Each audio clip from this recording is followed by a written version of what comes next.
Здравейте! Днес ще ви представя една машина на Uniflex, която се казва S2M EcoLine и е идеалният избор за ремонтиране на маркучи както в ателие, така и на място върху самата машина. Машината е лека, компактна и позволява ремонт на маркучите без да има нужда да се демонтират и да се носят в хидравлично ателие. За разлика от другите марки хидравлични преси, тези на Uniflex се изработват с тефлонови плъзгачи, което позволява работа без гресиране, което от своя страна спестява доста време и предотвратява зацапване както на ръцете на оператора на машината, така и на готовото хидравлично изделие. Смяната на челюсти на машина S2M EcoLine става последния начин. Машината винаги трябва да е отворена, за да не се повредят пружините, които държат челюстите на разстояние една от друга, а самата смяна на челюст става като усукваме челюстта с два пръста и после я премахваме от основата си.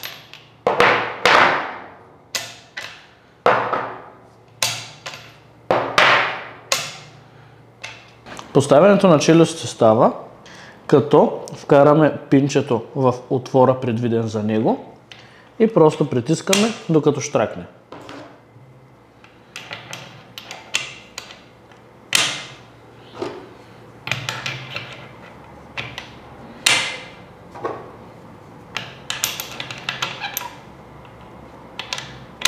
И сега остава само да наместим микрометъра.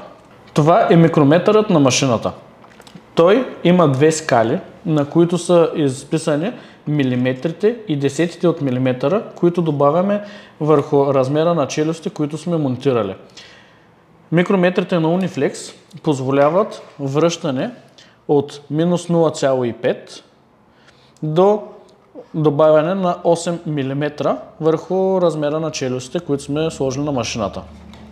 Как става настройването на запресовката? Ако трябва да направим запресовка 18,5 мм, това става като поставим челюсти 17 мм и добавим 1,5 мм с нониуса. Добавянето с нониуса става последния начин.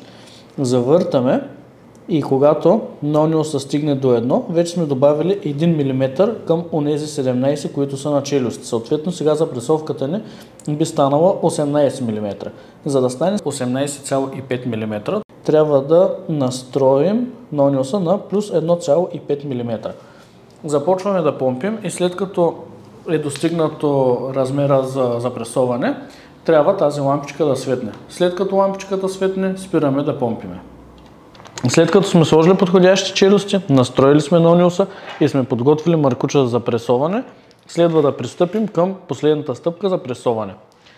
Преди запресоване, задължително трябва да проверим чрез тест бутона дали лампичката светва.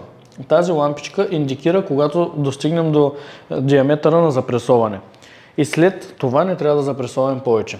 После трябва да се затворим клапана на помпата и това, което трябва да направим вече, е да помпим.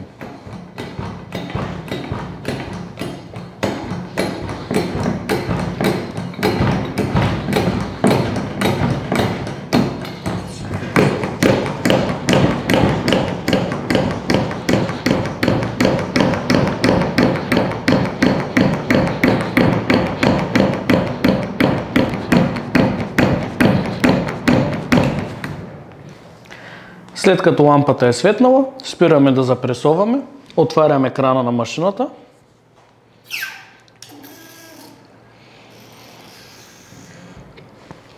и машината автоматично се отваря. Крана винаги трябва да е оставен отворен, когато машината не се използва. Изделието е готово. Какво не трябва да правим с преса S2M EcoLine? На първо място не трябва да запресоваме без да имаме поставени челюсти, защото можем да деформираме основите на челюстите и машината да се повреди и да дава грешни показания.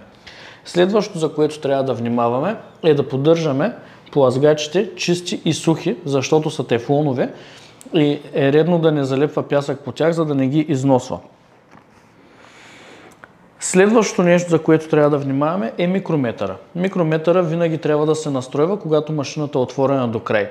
Ако настройваме микрометъра, когато машината е затворена, има риск той да се повреди.